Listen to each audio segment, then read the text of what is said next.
welcome our folks over here to talk about candidates and good ideas and how they go together. Come on up. We have no good ideas. As I said in the beginning, if you want to run as a Republican for the legislature in this state, Bryan Eppstein is the man you want to hire. If you're a Democrat and you want to run for the legislature in this state, Fero is the man you want to run. Come on up and let's talk. You go ahead. All right, thanks. You can't go. You're the longest.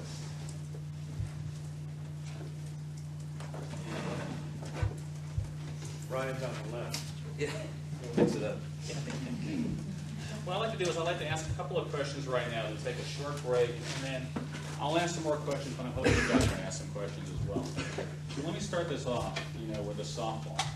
Okay, what do you guys think makes a good candidate, and what are you looking for, as people that help to recruit candidates, that help run campaigns in terms of what a good candidate is? And since Bryan, you came the longest, why don't you start? Well, I don't think there's any magic formula that makes a winning candidate. I think a lot of it depends on the objectivity of the race. If a race is winnable and you have somebody that has the right personality, the right background, the right funding, then just any combination of circumstance can make for a good candidate. Some of the worst candidates I've worked for are anesthesiologists, brain surgeons, and trial lawyers, because these professions seem to think that they know everything, and they don't take advice very well. And that's one thing I look for in a good candidate, somebody that will take advice.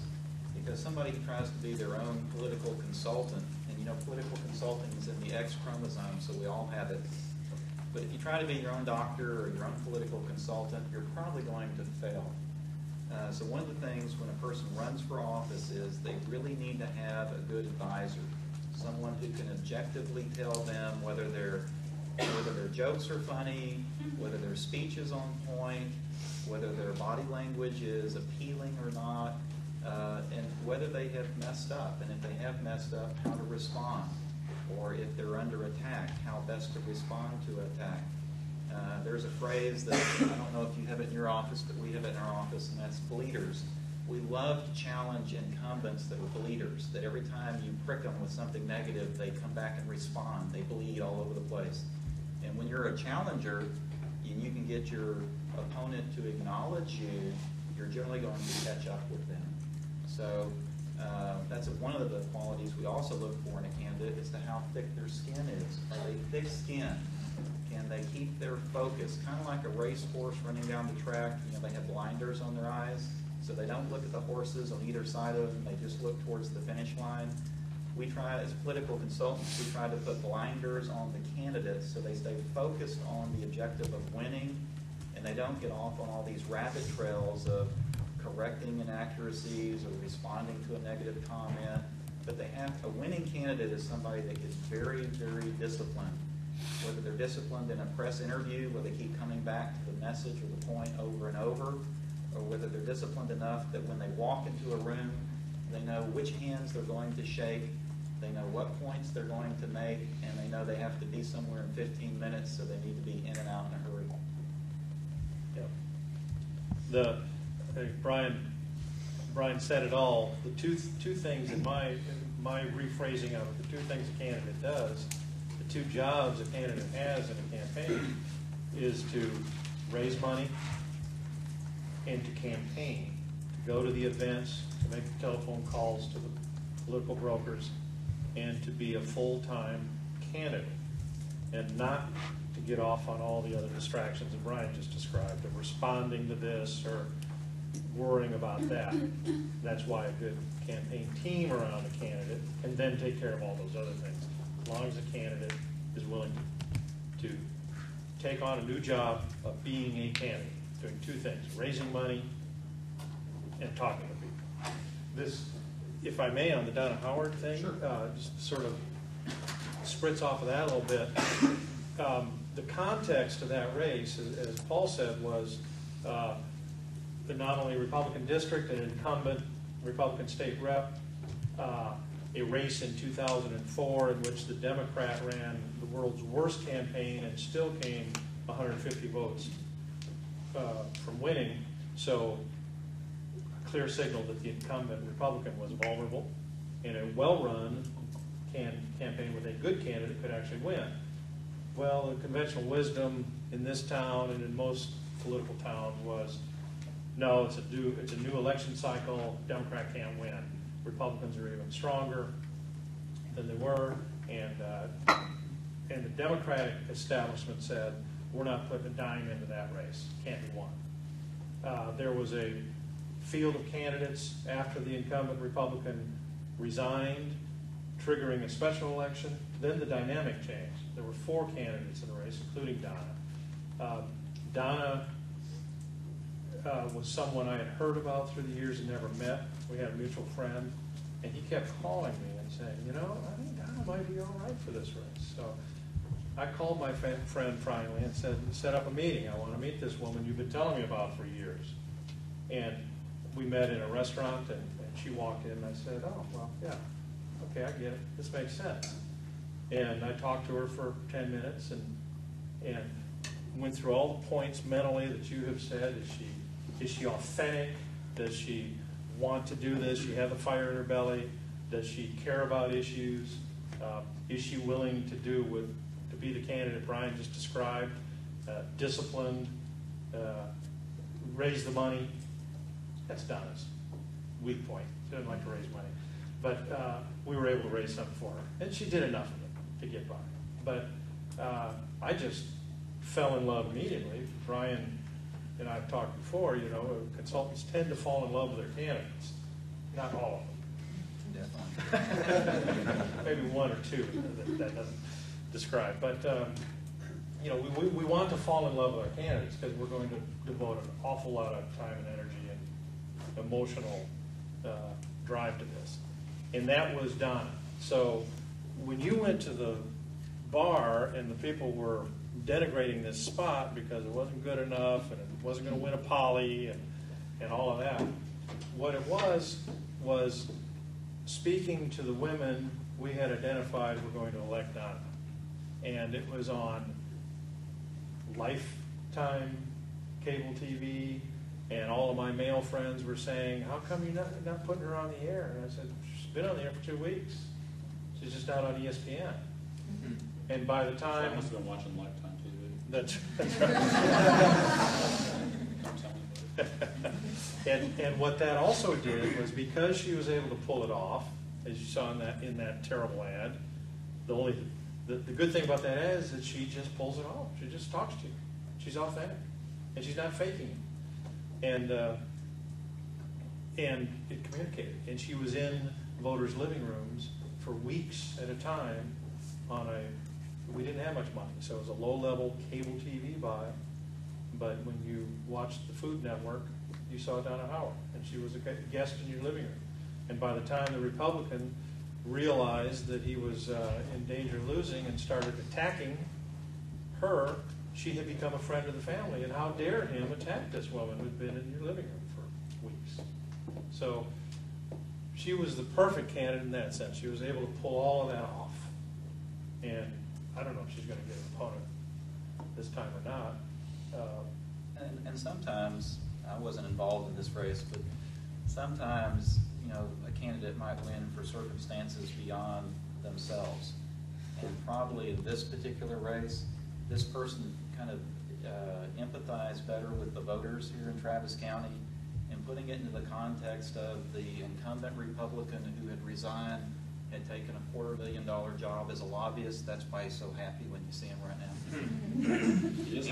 and putting into context that the person who was Donna's opponent had run once before for state senate against Gonzalo Barrientos and gotten clobbered despite spending over $1 million, but had gotten caught into a connection with Tom DeLay right at the very pinnacle of all the criticism of Tom DeLay, I think right before he left Congress. So it's, you know, the old saying, being in the right place at the right time with the right candidate had everything to do with that particular race.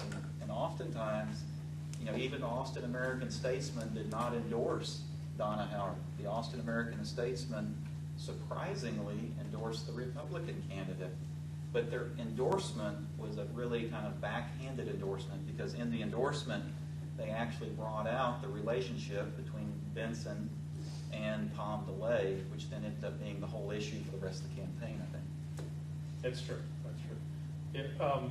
One of the reasons Bryan's successful is that he does not do what most political consultants do, and what a lot of candidates have a tendency to do, and that is to run the last race and run it on the issues that worked last time. That Donna Howard race was one where everyone expected her to make time to lay the issue. Others did on her behalf, but she never did. She ran it about education. As you recall, we were going into a special session on public school finance. That was the only issue in the race. There was no other issue. And she focused on that, and others tried to focus on other issues that just simply weren't, they were the past. Every election is about the future. Sometimes the candidates in it allow you to talk about the candidate's particular past, his ties to delay, for example. But voters are always looking for the next step, the future change, and a positive change that has to do with the future. And that's what this race was about. The other candidates in the race ran last year's race. It was interesting on Sunday. Again, I don't know how many people over here are as dedicated watchers of Fox News as I am on Sunday mornings. But how many people here saw Hillary Clinton in the first of her 5 talk show appearances? I think she did all 5 talk shows on Sunday. Did you see her on Fox? I heard her on the radio. Okay, very first question Chris Wallace asks is that she hasn't been on Fox for over 3.5 years, 4 years. The last time Clinton was on there, it was Bill Clinton going mano a mano with Chris, in terms of Fox News' coverage. And the very first question on the box is not about Iraq, it's not about the economy, it's about the relationship of the Clintons with Fox News. And what does she do? Does she scream at them? Does she get uptight? Does she yell? She laughs. Okay, and that's all they were talking about when they had their big panel, about how good she was in terms of like sticking to her own deal, and not taking the bait. Okay, when you talk about candidate discipline, no matter what happens to Hillary Clinton running for the presidency, at least up to this point, she's been a very disciplined candidate. Bryan, when a candidate walks into the office, let's say Steckler comes in and goes, I want to be somebody. I want to be a state representative. Well, okay. I want to hear this. Okay, what are you going to do? What are you going to ask me, and how are you going to size me up? What's important to you? Well, I tell you, to play off a comment you made a while ago, I think the best political candidate I have seen in the last 2 weeks on national media is not a politician. It's the commissioner of the NFL, Roger Goodell. I don't know if any of y'all saw his interview on TV with Costas. Mm-hmm. He was getting hammered, because think about in the NFL right now. You have the Michael Vick dog fighting scandal. You have the Belichick illegal videotaping, stealing signs and signals thing. And Goodell just stayed on point in his interview. He was relaxed. He took criticism. He involved all the argument, and he was direct and answered all the questions. And I think that struck me as the perfect way you want a candidate to be. So obviously, the NFL commissioner has been getting a lot of really good media training, because the way he came across that interview is almost how you'd want a politician to come across anytime they're interviewed. But when people come to see me, they're looking to run for office. Once we've gone through the preliminary checks, is their district winnable? Do they have the money necessary to execute a winning strategy?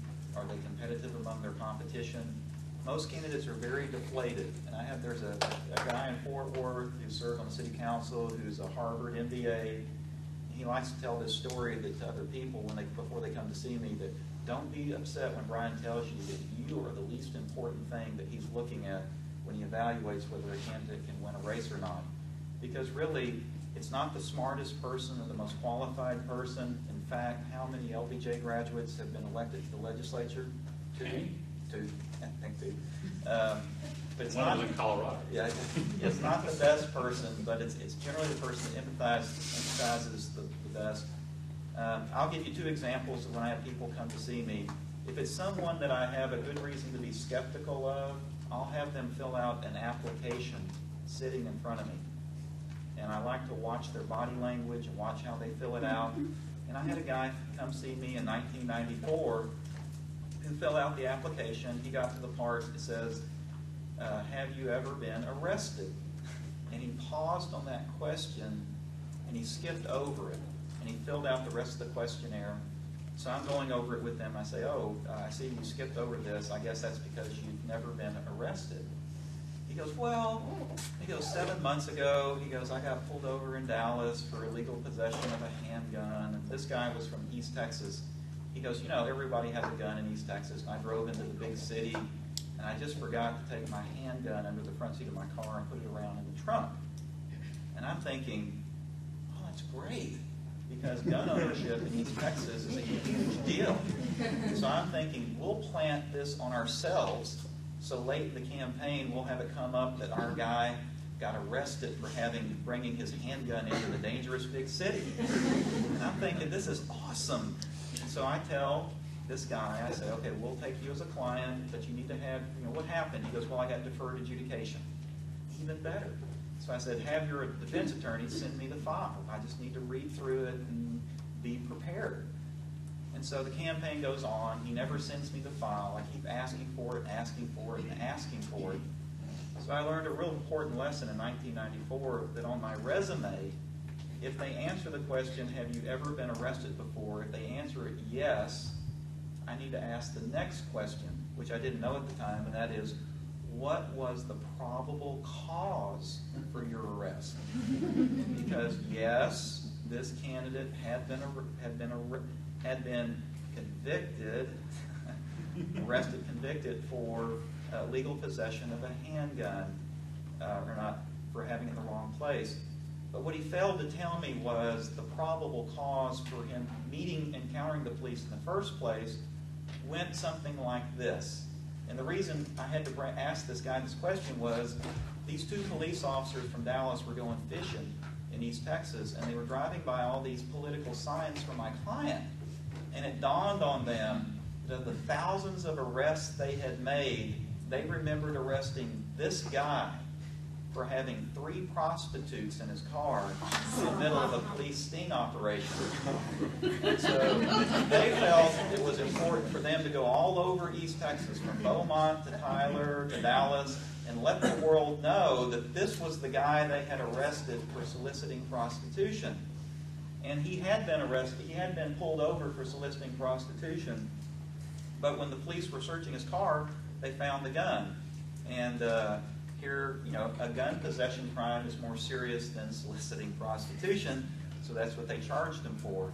So, but they were distributing this all over the district, and the problem was this information was only obtainable through a sealed document, a document that's not publicly available. And so we had attorneys call all the TV stations, all the radio stations, all the newspapers, and because at the time my client told me this story. He said, I was in Dallas at 2 in the morning. Me and my buddies had been to some bars. I dropped my buddies off. I was heading back to my hotel. I was over on Oak Lawn or somewhere. And I pulled up to this traffic light, observing the architecture in the area. It's like Bonfire of the Vanities. And I noticed this woman being beaten up by this guy on the street corner, and she breaks away. She runs over to my car. She bangs on the window. She says, let me in, I'm being attacked. So my client, being the good citizen that he was, and he was an all-American guy, CPA, #1 graduate from SFA, he lets her in the car. He drives around the corner to where it's safer and lets her out. It's just that he let her out in the middle of a police sting operation. And so that was the story. And now he stuck to it. And with his fiance calling me saying that that my candidate client had lied to her, had lied to me, I said, oh no, you got it all wrong. Here's what Drew told me. And so anyway, just on the basis of believing my client, as hard as it was to really believe him, and the fact that the attack was being used with unsubstantiated evidence, we were able to get every media outlet but one to pull the story off the air. And the one outlet that ran it was the newspaper in Nacogdoches, Texas, and their headline was, because my client's story was he had saved this one woman, but the police were contending there were 3 prostitutes in the car. So the headline in Nacogdoches paper was, oh really, Drew, were there 3 or 1 prostitutes?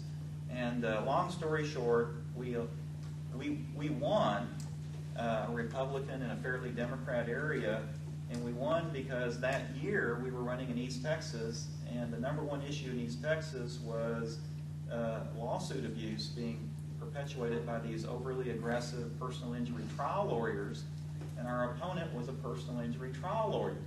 So when the voters went to vote, they had to decide whether they wanted to vote for the guy who was accused of soliciting prostitution or this greedy personal injury trial lawyer.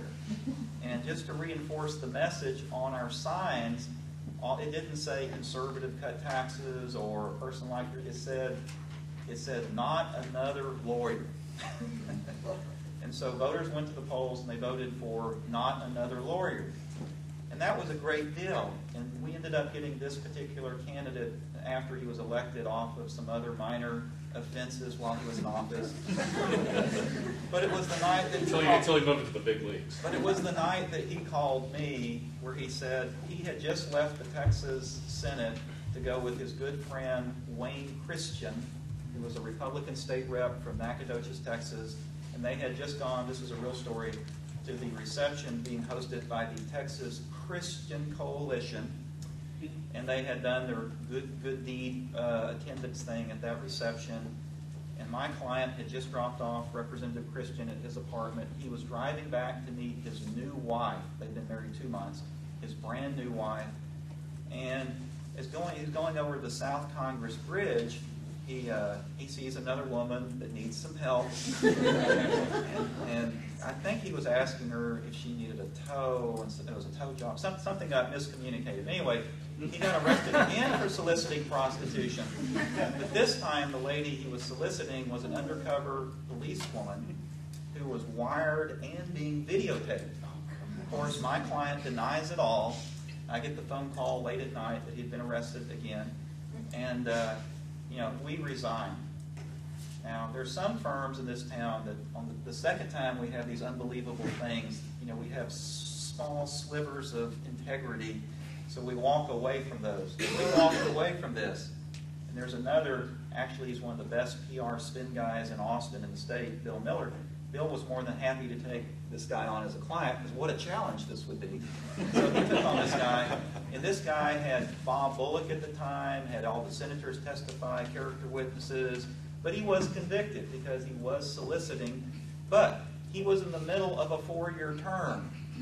And so he was convicted, and he's the only client I have who has concurrently served has served concurrently both in the Travis County Jail on the weekends, and during the week they would let him out to serve on the floor of the Texas State Senate. And I do have other clients who have gone to prison, but he's the only one who has served concurrently in jail and in public office. When it came time for him to run for re-election, we didn't ask him if he was going to, because he was, but we went out and recruited a whole new candidate to run, whose name was Todd Staples, who's now the Texas Commissioner of Agriculture. And but you got to be careful when candidates come to talk to you. But I'll share with you real quick, and I don't want to cut your time. But in 2002, I had 3 candidates come to see me from Waco, Texas, and they all were running for the same open state representative district. Now, these were Republicans, and there were 4 Republicans running, and all 3 of them came to see me on back-to-back-to-back days. And the first person who came to see me was a multimillionaire, a really nice person, but about 90% of his conversation was consumed with being obsessed with one of his opponents. He just kept continually referring to this one guy, attacking him. And I kept thinking, that's just a little much. And then the next day, that guy comes, and he sees me, and he's like well-qualified, very articulate, everyone likes this guy. He's obsessed with continually talking about the first guy I talked to. Very obsessed about it. The third guy comes to see me. He's just your regular old guy, shirt's buttoned wrong, and he had run a hamburger business that had gone under, but he had gotten successful in the funeral business. I don't know what the relationship is. And I thought, hey, this is refreshing. This guy didn't say anything about his opponents. He's more of a challenge. I'll represent this guy. So I tell the other 2 guys we're not going to represent them. Long story short, this was 6 months before the filing deadline, so we get right up to within 30 days of the filing deadline, and my guy had gone from obscurity into contention to possibly win this primary. And he came into my office, and he said, he goes, that thing you call opposition research? He goes, you might want to do that on me. I said, oh, really, why? He goes, I'm just curious what you might find. Why don't you just tell me what I might find? He goes, no, I'm just kind of curious because, I've had these. So we did a background check on our client, and sure enough, there was some interesting stuff. And even though he was leading the field in fundraising, had raised over $250,000, had gotten over 600 people to endorse him, based on my professional assessment, I decided it would be best if he just quietly withdrew from the race, which he did. And so that left these other two guys, the guys that were obsessed with each other. And not that I'm good at reading people, but here's what ended up happening in that campaign. The day before the primary election, one of the guys had had an affair with a lady at a motel in Waco, and the other guy, of course, being obsessed with this guy, had had a private eye following this guy around. And the private eye had filmed it. And you can just imagine driving up to the hotel, them walking in, and it was pretty good stuff. And so he filmed it. He then distributed a copy of the videotape to everybody he could think of the day before the election. And so it explodes. This issue is very explosive. These two guys go into a runoff, and this is the big scandal of Waco. And so the Republican county chairman, who was a former state rep, he says that this was a dirty deed that was done, the filming of this affair, even though the affair was in Waco, Texas, you can only imagine was a dirty deed too. But it was really a dirty deed to film that and then distribute it and expose the family and the wife and the children and all this. And so the person who had done the filming ended up winning that primary. And he's running in a district that is just ridiculously Republican. And the chairman is still saying negative things about him. So he goes over to the Republican county office in McLennan County and wants to talk to the chairman. The chairman locks the door and won't let this guy in. This guy goes apoplectic. He has an out-of-body experience. He starts lightly banging on the door, then kicking on the door, then impaling himself on the door. And the county chairman was audio recording all this. And then he puts it on the web so everyone can hear it.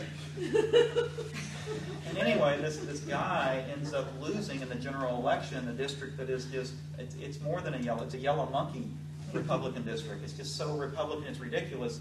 But people ended up voting for the Democrat because they didn't want to vote for this ridiculous Republican that had been so obsessed that he had done all these crazy, out-of-body experience things. So when people come to see me, I'm sure Democrats have more in the normality range, but Republicans are all shapes and sizes. And I could tell you thousands of stories, but all candidates are just a microcosm of anybody. And there's not a single person that's ever walked in my office that didn't have one thing in their background. It would probably be something you wouldn't want to be publicly aired. And that's the one thing, when people do run for public office, it is very courageous because Wayne will get the microscope out, and he'll really take a closer look at every aspect of your life. And just because you had that DWI on a fraternity prank or a sorority outing, if you think, oh, that was a long time ago, it will surface. All kinds of things surface in a political campaign. So people who do run really open themselves up for a lot of scrutiny. And generally, it's not the press that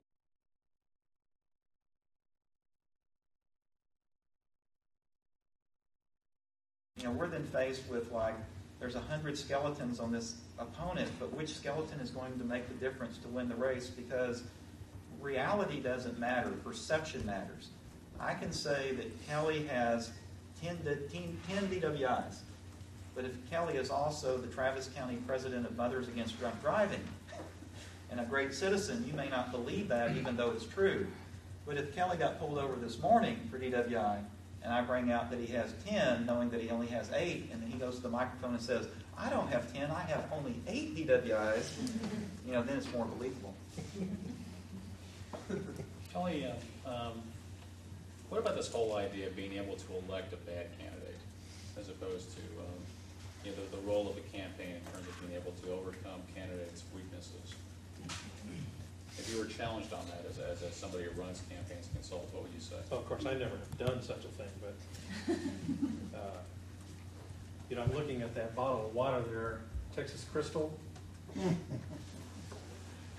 There's a bad candidate elected a couple of times, who owns that company, and failed to elect in the big one. Which candidate was this? Attorney General Jim Maddox. Okay. Jim Maddox was the kind of candidate who was, as you were describing earlier, the trust factor. It just wasn't there, largely due to Wayne's fine publication and their unreasonable jihad against him. But yes, of course. I mean, I think that all you need to do is walk on the floor of the Texas House, and you can verify that bad candidates get elected every 2 years. Definitely, there are a lot of non-sharp dressers on the floor of the state House. I was just say one thing about Maddox and Kelly. Jim Maddox, the Attorney General of Texas, had a very strong constituency. He's a populist person, and to the extent that was embraced by real strong Democrats, he had followers and he had supporters, and very strong, passionate supporters. One of the things that Paul mentioned when you're talking to a candidate is how disciplined are they? One of the things, Maddox ran for governor of Texas in 1990 in the Democratic primary. It was Maddox, former governor Mark White, and Treasurer Ann Richards. Ann Richards would go on to win the primary and go on to become governor of Texas in 1990. One of the things that, not Kelly, well, maybe it was Kelly, it probably was, but Carville was an advisor in that race, and it's my understanding that Carville would advise Maddox. One of the issues that will work is the lottery and education. And I assume you and Carville. You're right, it was all Carville. That was all. Okay, Carville. but it was good advice. He just run a race in Kentucky on that issue. And it was work, and it was a good advice. Basically, go out there and say, we need a lottery, and all the money will pay for all our education problems. Very appealing message. Very appealing message. This is a way, non-tax, not raise taxes and do it. Maddox, and he did that. He went out and there was a Hispanic, I think, Loteria C impuestos, no. Lotteries, yes. Taxes, no. Totally disingenuous campaign, because the lottery would never raise enough money to pay for the education needs that were implied in this, but it was real good politics. Point is this. Kelly and Carville, James Carville, had a candidate who was undisciplined in his own wonderful way. And so as we approached the primary, Maddox would go out and say, lottery and school children and education, a lottery, school children, education, and that would be fine until he saw Ann Richards and say, she uses drugs. She asked whether she used cocaine. Very ineffective line. That does not work very well in that primary, where she was seen as being attacked by this bullet about whether she used drugs or not. You get Maddox in the room, lottery, education, lottery, education. He goes out of the room, she's a drug user. So the candidate wasn't disciplined, and I think the effort, I'm probably oversimplifying obviously what happened, but this is business of, are you confident the candidate can be disciplined to stay on message and to really work through your campaign plan? Well, it's kind of like, I think, Wayne, you may have made this quote on paper, but it's interesting how people who are undisciplined can then offer commentary and critiques of other people, because the best quote of 1990 was Jim Maddox's quote on Clayton Williams, another candidate who maybe lacked some discipline. But he made the statement that Clayton Williams lost the race to Ann Richards in that general election because Clayton Williams shot himself in the foot, reloaded the gun, and shot his other foot. I think that was a great statement. It came from somebody who had a lot of experience shooting off both his feet. That was the same election that John Silver, the former dean of liberal arts at UT, who went on to become the president of BU.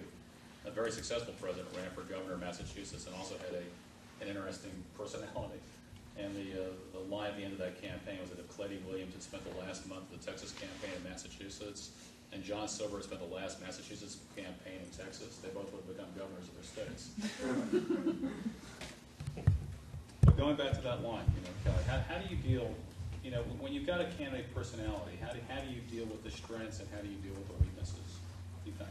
Well, when you have a less than perfect candidate, I've read this, it's never happened to me personally, you can, you need to give voters another reason to vote for that candidate.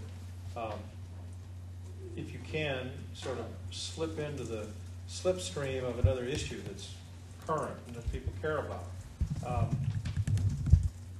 so that people are voting for a larger issue than this candidate, who they may recognize as not perfect, but who sort of symbolizes this larger issue. It might be we need to fund our schools better, we need universal health care, we need to lock up all the felons and throw away the key, some other larger issue than this candidate.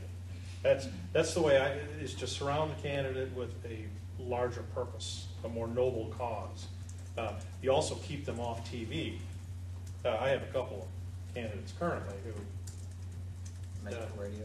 Yeah, made for radio. You'll never see them on TV, but you will see spots from their campaign.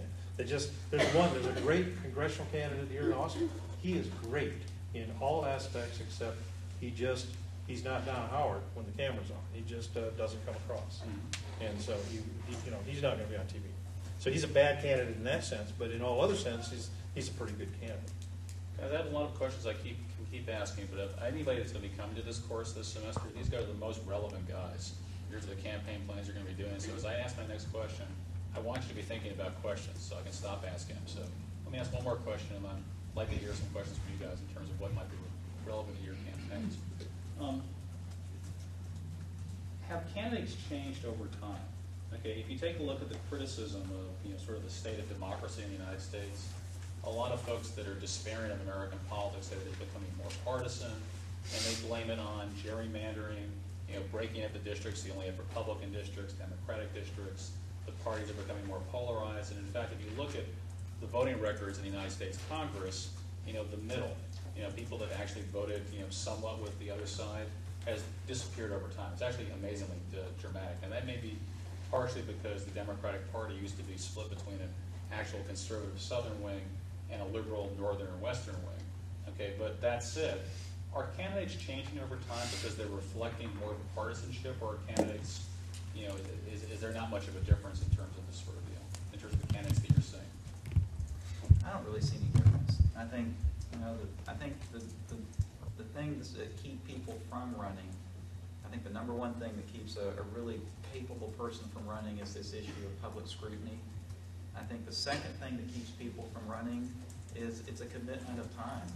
People who serve in public office make tremendous sacrifices. In fact, I've not seen a single person ever serve in the Texas legislature who's not suffered in some way from the sacrifice that they've made. They either make a sacrifice financially, because serving in the Texas Senate or the Texas House pays $600 a month. You'll spend $500,000 to win an office that pays $600 a month. But, or I see them suffer because of their health, or their marriage may suffer, their relationship with their children may suffer, their relationship with their law partners or their business associates may suffer. Something's going to give because it's such a commitment of time. It's not an 8-to-5 job.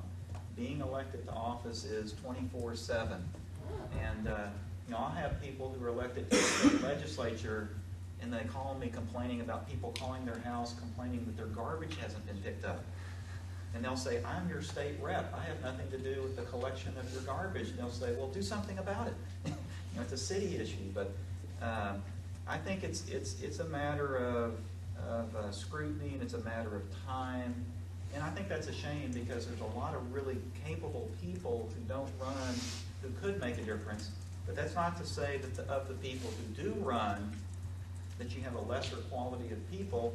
You still have a good quality, a pool of people interested in running, but there is a tremendous sacrifice that's made, and I haven't seen that change. And you can think of things that could make it easier for people to serve. In the age of internet, you could have people being able to cast their votes from their district offices on issues on the floor of the House or the Senate in Washington, D.C., so they could spend more time back home. Because literally, it's all staged in Washington anyway. There's no real spontaneous debate that ever goes on. And why don't we use technology to allow these members of Congress to be more available to their districts, and more available to their families. Because if you serve in Congress, you literally you work 3 to 4 days in Washington, and then you fly back to your district every week. And then additionally, you're expected to be at events and fundraisers and all these other things, and it is a real grind. Yeah, I agree. I don't think that the quality of candidates is necessary, with a couple of prominent exceptions, degraded. But what Bryan's point, I mean, we're talking a lot about the Texas legislature, and Bryan's point is well taken. You know, we have an unreasonable expectation. We are electing year-round, full-time lawmakers, but treating them as though they were still only serving 140 days every 2 years, and paying them that way, so that they have to, you know, have other lives, other jobs. And it's just an unreasonable, we've set them up to fail in that regard. I think we make it harder right now. When the average cost of a state representative campaign could be as high as $300,000 to $500,000. Sometimes it takes it beyond the means of people who make less than $100,000 a year. So I think it's somewhat disappointing when you see fewer and fewer public school teachers or retired teachers have a chance to run, or law enforcement officials, or just people with just normal jobs. And then you tend to see more and more people running who are very successful financially because they can afford to run. And that's one thing that I really wish could be changed in state government, that it could be somehow reshuffled so that we have more of an opportunity for kind of more ordinary people to have a chance to run, where they don't have to be retired or overly wealthy to be able to run for the legislature, or have one spouse or the other spouse make such a large income that they can afford to do that. Okay, folks, you're going to be running state campaigns. We got a question back over there. Yeah, from a practical standpoint, where would you begin if, other than what the candidate gives you up front, when it comes to doing both opposition research for your opposition and for the candidate themselves? I mean, is it as simple as starting with LexisNexis, or? Sure, you can do that. Okay. Public record search, you'll come up with all the arrest. You know, you'll come up with my 8 DWIs. And I think it's only 7, but I think, you know, what we typically do is we start with basics. We look at every public record that's obtainable. And so you look at personal public records, you look at business public records, you look at tax records. You just run through the gamut of looking at public documents. And then you run through a veracity check. You know, there was a lady who was probably the most promising up-and-coming Hispanic politician in the history of Texas, modern time, who went out and was appointed by Ann Richards to the Texas Railroad Commission, who had served in the Texas House of Representatives. And one of her biggest attributes was that she had graduated from the University of Texas, but not just graduated, she was Phi Beta Kappa. And it's so vivid in my mind because there was one year where I traveled the state and did 15 different campaign management workshops with a group of other consultants and press people and politicians. And this person, Lena Guerrera, was one of the speakers. And I typically would either have to warm her up or I'd get to follow her, which was a real bummer because she was such a dynamic speaker. But she was always introduced as Lena Guerrera, a bright star on the Texas horizon, graduate of the University of Texas, and a Phi Beta Kappa. The only problem was she did not graduate from the University of Texas, ergo she was not Phi Beta Kappa. But it was no one ever checked that out on her resume. Somewhere along the way in her political career, the statement that she attended the University of Texas had gotten stretched in that she had graduated from the University of Texas. And then somewhere along the way, because she was so sharp, someone said, well, maybe she was Phi Beta Kappa, and somehow that got stuck on her resume, and she never took the time to correct it.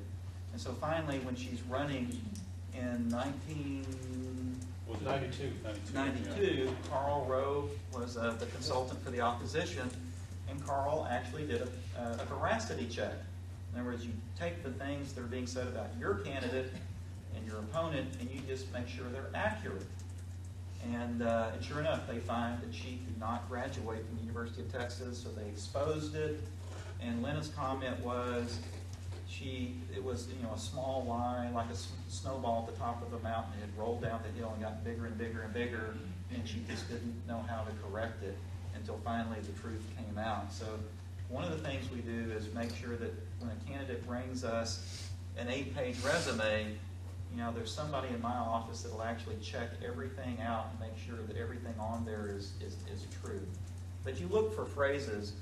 Talk about college graduates. We elect a lot of people to the legislature who do not have college degrees. I've elected many people who don't have high school degrees.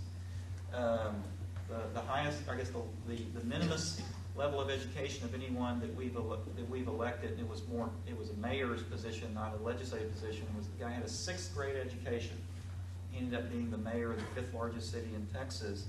But when you see a phrase like, it says, Kelly attended MIT, I know immediately when he says attended that he didn't graduate from MIT. And so you look for key phrases that people will use, but if he says he graduated, I'm not going to believe him. I'm actually going to go look it up and make sure that he really did graduate. And also, people may write, if they're lawyers, they may write articles in their law review, on all kinds of topics. And sometimes, you have very prolific lawyers, but they may have taken some really weird arguments. So we love to go back and read college papers and law review articles, because you'd be surprised the kind of stuff you find in those documents. This is the Robert Ford Yes. analysis. Question away in the back. You all get to really know these candidates over the course of working for them and watching them do their thing once they get elected, if they get elected. The ones that have a problem, that are corrupt, that are using their position to gain money or to do something else. In your experience, does that happen because of the power that they've gained, or is that more of their character? And you kind of had a hunch about that when you first met them, when you first got to know them. I think it's a character flaw. I mean, you see that from college professors that maybe cross the line with grants, or politicians that get in office, or people that run corporations, like the former CEO of Radio Shack, who falsified his college credentials. And they hired this guy, and like a year into being CEO, someone figures out he didn't really have all the degrees that he said he had. I don't think people become corrupted by the office. I think they become dehumanized sometimes by the office, because it's not a reality. When you're holding office and everyone's trying to hand you a contribution, and when everyone refers to you by a title, I don't think I've ever had any client ever serve that didn't have that affect them somehow. And it's always curious. We always kind of see how long is it going to take this candidate or that candidate to let that title get to them. But even your most humble people, what I see is more affecting them is not the corruption of character, it's just the sense of value of everyone referring to you as your honor, or congressman, or senator, or what have you. Tonight if you're a Jon Stewart fan, tonight he will interview the president of Bolivia, Evo Morales. And Evo I've worked on his campaign, and he is literally, he is the caricature of the Indian who has risen to run his country. He really is that. And yet I have seen over the last year, people around him call him Señor Presidente. And he was just Evo. He was Evito to most people. So even a guy like that who was just completely grounded and could never have his head turned, has had his head turned a little bit. It's really, a measure of a politician's sense of humbleness, I think, can be seen as to whether the people around them refer to them as senator, or whether the people around them are allowed the ability to refer to them by their first name. And it's kind of grounding to see politicians that still insist that their staff refer to them by their first name, that not give them this glorified accolade that they're a better person because They're not. They're just like everybody else. They just have a position of elected responsibility. I was walking around Mount Auburn Cemetery in Cambridge, Massachusetts once. A very beautiful old cemetery, and I saw 3 separate graves that had a name and somebody, and among other things, they said Lieutenant Governor of some state. And this is a really bizarre thought, but in terms of opposition history, but I always thought, if I passed away and I was buried there and I said I'd been Lieutenant Governor of the state of Kentucky, it was one of those things that nobody ever checked, because why would anybody ever check who the Lieutenant Governor was? So that wouldn't do very much for me at the end, anyway. The question over here. Is Texas still a red state, or will Democrats be able to compete for statewide jobs next year?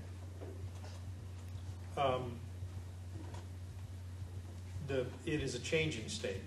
It is not. It's like the country's changing, in my opinion. Bryan and I have debated this, and I won't speak for him. I suspect he might not completely agree with me, but I think there's a partisan transformation taking place that is perhaps a little less so in Texas because we're so red, but it's happening here as well. I think that in some states, I don't know if Texas is one or not, we are moving into what I call the post-partisan era in some areas where people are so disgusted and frustrated and fed up with the two-party system that it's not necessarily that it's moving from Republican to Democrat as it is moving away from the two-party system. I'm not suggesting that suddenly the Greens or Libertarians are going to be the next president. We're lifetimes away from that, but not in my lifetime, and probably not in your lifetime. But I do think we are in a transitional period in which we are sort of looking for other identifiers for our candidates than their party affiliation. Even in Texas a little bit. I do think there are a couple of viable statewide Democratic campaigns in Texas for 2008, and likely to, if the trends continue, likely to be more in 2010. Yeah, I would offer a different viewpoint, and that's the viewpoint that nationally, going back to 2004, even though George W. Bush was reelected president, the number of Republicans that held local offices across the United States went down. Democrats gained offices in 2004, even though George W. Bush beat John Kerry. And that was as much a referendum. It shifted from being a referendum on Bush late in that campaign to being a referendum on swift boat veterans and John Kerry. But yet the Democratic Party was making major inroads across the United States, not so much in Texas, but across the country. And then in 2006, that march continued, and Democrats continued to gain not only additional offices, but they gained majorities of state legislatures, they gained governor's offices. It was a across-the-map sweep everywhere but here in Texas. And here in Texas, what do we have going on? We have a changing demographic that's not voting. And that's why we're not seeing really, I think, a change in the redness or the blueness of the state. But every statewide office in 2004 that was Republican. Every statewide office, we survived through the 2004 election, Republicans, and the 2006, and they're still all Republican, and none of them were really even close this last election, even with the governor receiving only 39% of the vote. Of course, that was offset by Kay Bailey Hutchison receiving 63% or more of the vote. So the state has stayed Republican with its statewide officials. In the Texas State Senate, the Senate is more Republican today than it was 4 or 5 years ago. There's 31 seats in the Senate, and that's actually a gain of just 1 seat for Republican. That's because a Democrat Senator, Ken Armbruster, retired, and the Republicans finally won a seat. But where there have been gains by the Democratic Party is in the office that I think, the state office that's closest to the people, and that's in the Texas House of Representatives. After redistricting in 2002, the Republicans went into the legislature with 88 seats, and it only takes 75 to have a majority. They had 88, and the Democrats had 62 in the Texas House of Representatives. Well, from 2003 to present, Republicans have lost 10 districts. There are 10 districts that were represented by Republicans in 2003 that are now represented by Democrats. During that same period of time, the Republicans have defeated 2 Democrat incumbents. And that's why there's a net differential right now of 8. There are 80 Republicans and 70 Democrats. And there's an open seat right now that will probably stay Republican. But so the Republicans have been losing ground in the Texas House of Representatives. And so I think if there's going to be change from a redness to a blueness, we're seeing that change. It's happening in a major way in the Texas House of Representatives right now. But that's not uncommon. Back when the Democrats had control of the legislature, they would do redistricting where they would be really greedy and draw all these districts to elect the most Democrats on the front end of a decade. But it's a very close edge. It's a close edge. And by the time the state would grow towards the end of the decade, you would always see partisanship would melt away from the party in power. And we're seeing the same thing right now. Republicans drew a very aggressive map in 2002, but they haven't been able to hold on to their gains. It's just been melting away. They haven't been able to hold on to their gains in the congressional map. The congressional map is more Democratic in Texas, but part of that's because of some scandals, not so much because of voting trends. But this anomaly that we have of running a good campaign and appealing to the masses, and that will get you elected, having the right messaging and the right discipline. I kind of look at it more statistically, more objectively and less subjectively. And that is, of all the people that are eligible to vote, roughly half are registered to vote. Of all the people that are registered to vote, only half of those people are going to vote in a big election, presidential election. Of all the people who vote, you only need half of that to win. So that's 12.5%. If you looked at the last governor's race where you had only a third of the voters voting, the winning campaign would have been one that went out and got 7% of the potential electorate to vote for them. 7%. And in reality, we had someone win with only like around 5%. So 5% of the potential voters of the state of Texas elected the person who's currently governor. That type of voter apathy is something that I hope will change. And the legislature has been trying to address voter apathy, but the more it's tried to address it, the more apathetic we have become. So one of the things is, Kelly or I may have a candidate that may not be popular to this side of the room, but he or she might be popular to this side of the room. And so if we know which 7 people on this side of the room are important for us to win a race, we may ignore this side of the room, focus on just these 7 people, because we know we can rifle shot exactly who we need to go to win a race. So unfortunately, politics has become, with the internet and with blogging and with the overexposure to news, and that's the one thing I see in campaigns, there's more access to people through the internet. And the question, I think, from the back of the room a while ago about us meeting candidates, we've elected 5 candidates to the Texas legislature who I never met until they were sworn into office. We did their entire campaigns over the internet. And I knew what they looked like, they never knew what I looked like, so they didn't know it when I was standing beside them at the Capitol. But this issue of more access and more exposure to the news, instead of allowing the public to be empowered by access and by the internet, people have become more lethargic.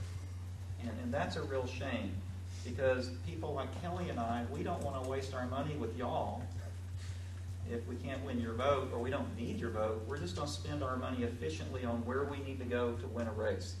And so as more and more the public becomes more and more apathetic, campaigns become more and more adept at targeting. And so it's kind of like a vicious cycle. Fewer people are voting, campaigns are narrowing their scope of outreach. Before long, we're going to have 20% of the voters voting, electing the next president of the United States. But even in the last presidential election, you had only 50% of the voters nationwide turn out to vote. That's pretty incredible. I did an election in Wyoming a few years ago, and we did 2 referendums. We lost one and won one. But one of the things that caught us off guard in Wyoming was their voter turnout was 108%. That's because they have same-day voter registration in Wyoming. In Texas, you have to be registered to vote 30 days before an election before you can vote. And then to make things even more onerous, the legislature almost passed a bill last session that would require photo ID to vote, which is a very popular issue in the public. The public wants people to have to whip out a photograph to prove that they are the person on their, who they say they are on their voter registration card before they can vote. And I think that will pass sometime in the near future. Well, it's in front of the Supreme Court right now. There's a legal case that's, I believe the Indiana law is in front of the Supreme Court right now. The Supreme Court is deciding if they're going to take up the case or not. Yeah. And Georgia just, the federal court just reversed themselves and let the ID law go into effect. Obviously, this is highly partisan. There's actually a very nice piece in the New York Times today, for those of you that have access to the New York Times website on this specific issue. If you want to take a look, it's sort of like a thumbnail of the legal arguments. You know, last year in Dallas, they had 1 million people march on City Hall, legal and illegal immigrants Right. protesting legal immigration reform. And the streets were flooded, just like an ocean of people. And they said, we're going to ask everyone that's here today to come back 2 weeks from today, and we're going to do a big voter registration campaign. And so all the TV stations, Dallas Morning News showed up. They had a little canopy tent set up in front of Dallas City Hall, and nobody was there. Nobody. I think they registered 10 people. I think one of the interesting things as we close up over here to look at, and partially one of the reasons why we had the conference on Friday on the future of Hispanic politics, is that I think one of the things that a lot of political analysts, and I'm assuming also people that run campaigns, are curious about is the sleeping giant of the Hispanic electorate in Texas. Wayne and his compatriots write about this every single election. Is this the year that people are going to turn out? This was the whole deal with the Tony Sanchez, strategy in 2002, which quite obviously didn't work so well. But, at some point, these folks will vote more and more as people become citizens, as they're here longer, especially as people rise up socioeconomic level and age cohorts get older, people tend to vote more. And the thing that people are looking at right now, and Mike Basleys will be in here, I think in 3 or 4 weeks on research, was talking about on Friday, is what percentages are we talking about? Are we talking about a 60-40 split, Democrat and Republican, a 70-30 split, an 80-20 split? And what's the impact of the rhetoric? Not so much the actual policies in the immigration debate, but the rhetoric. And one of the things that I look at in something like this is, and you guys, and I know Kelly knows, and Bryan, you've probably heard people like Lionel Sosa, the dean of Republican media guys, Hispanic media guys in San Antonio, coming out and endorsing Bill Richardson for president. Is this a tip of an iceberg? Is it an anomaly? No one knows, but these are the sorts of things that you look at in terms of dynamics in this. We got to stop over here, come over here and ask these guys more questions. And remember, we're going to be getting into the group reports today. I want to hear back from your TAs soon as we get you guys in those campaigns. Thank you very much. Thank you.